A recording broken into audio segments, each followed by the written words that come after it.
Thank you, Sophia. Thank you, Dinka. And I can time myself as well. I've got a stopwatch on my screen, which I'm going to hit. Oh, all right, perfect. So thank you, guys. Hello, Toastmasters and guests. Quick question to everyone. Who here can breathe on their own? And when you're asleep, your heart keeps beating by itself as well? Everyone, I hope. Everyone. Okay. So those are just 2 out of millions of subconscious processes that our subconscious brain actually looks after, right? So they're actually a part of our nervous system called the autonomic nervous system.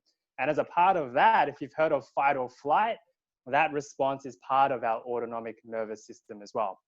Okay, and so according to neuroscientist David Eagleman, he says that 95% of all of our decisions are made by our subconscious brains.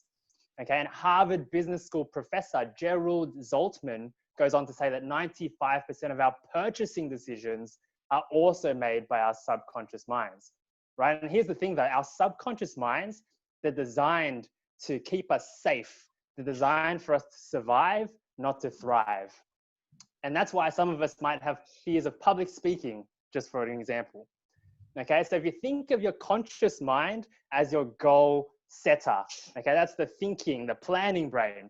Your subconscious mind is the goal getter. So if you want to visualize this, visualize a person, a rider on top of an elephant, right? The rider is the conscious mind who directs the elephant, and then the subconscious mind is the elephant itself. So let's say your conscious mind thinks it would be a great idea to speak confidently in front of thousands of people. Unfortunately, the subconscious mind, the elephant, wants to keep you safe. It wants you to stay in your comfort zone. That's why it's going to activate these things in your body to keep you away from that so that you feel fear and you stay in your comfort zone. And here's the other thing as well. So we don't actually want our conscious mind involved in every single decision we make. Otherwise, we would never get anything done. Things would just take forever, okay? And that's the benefit of instinct. Normally, when we think about instinct, we think it's like a lower level kind of thinking, don't we? But in fact, instinct has actually been generated and evolved through millions of years of evolution. So the benefit of instinct is speed, right? There's things we subconsciously and automatically do so that we can do them quickly. However, the drawback is it can show up automatically at times in places that don't necessarily serve us. Okay, so what I'm going to share with you today are 3 steps to reprogramming your subconscious brain so that we can live a life full of freedom and thriving instead of just surviving in fear. Okay, and so Dr. Joe Dispenza, actually, so he's one of my mentors here, he corresponds these 3 steps with 3 parts of the brain. And so the first part of the brain is the neocortex, so the newest part of our brain, which for the rest of this speech, I'm going to call the thinking brain.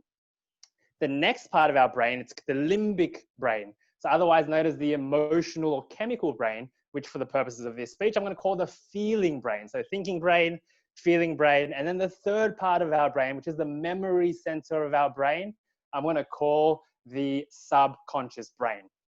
Okay, so step 1 to reprogramming your subconscious mind is to train your thinking brain. So how do we do that? We feed it with new information. So that can be books, that can be listening to talks, audiobooks, podcasts, online courses, whatever the case may be. Just feed the thinking brain with new information. But I'm sure you may have heard, knowledge by itself is not power. It's only potential power. It only becomes power when you use it. That's why step 2 is to create an experience and put that knowledge into action. And so here's the interesting part. When we put that knowledge into action, we actually activate the feeling part of our brain to release chemicals and create an emotion. Because when we create an emotion, that helps with long-term memory. So isn't it true that if you think about something that you remember, it's generally tied to either a positive or a negative emotion? And here's the interesting part as well. Our brains don't actually know the difference between what is real or what is imagined. So we can actually create an experience either through real life or through visualization alone. Okay, so when we're doing step 1, we're training the thinking brain. When we're doing step 2, we're training our feeling brain as well. Thinking brain and feeling brain work together and they create a state of being. So when you're creating a state of being and you do that enough times, then that gets automated and stored into the third part of our brain, into step 3, and that's the subconscious brain, basically creating a new sense of self for who you are. So let me actually solidify these 3 steps with an example of public speaking.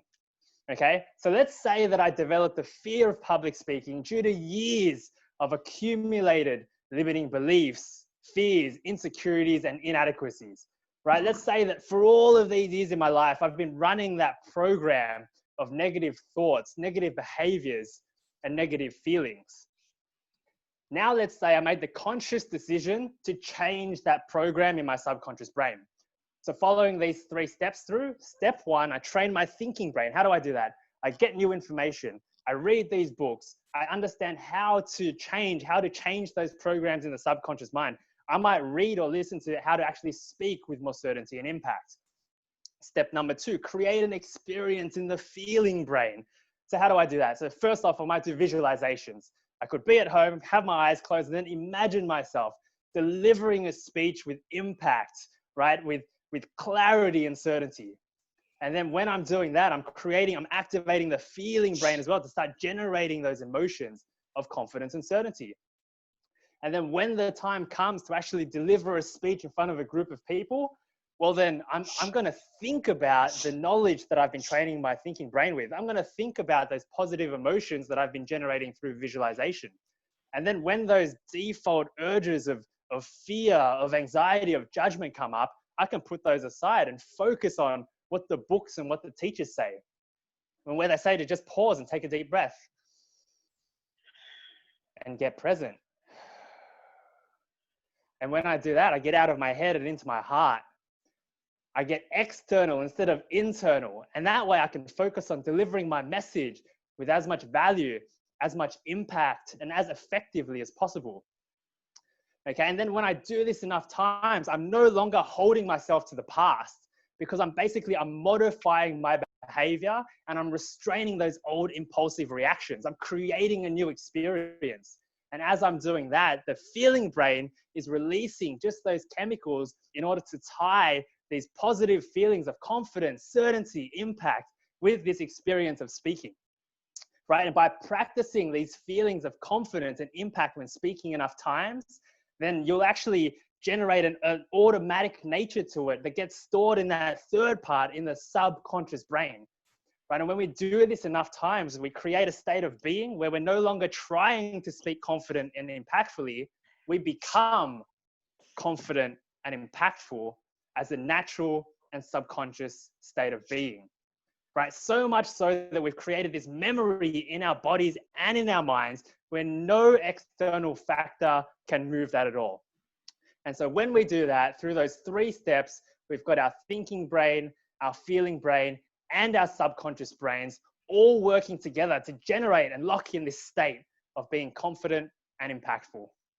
That's how you reprogram your subconscious mind. Thank you. Wow, excellent.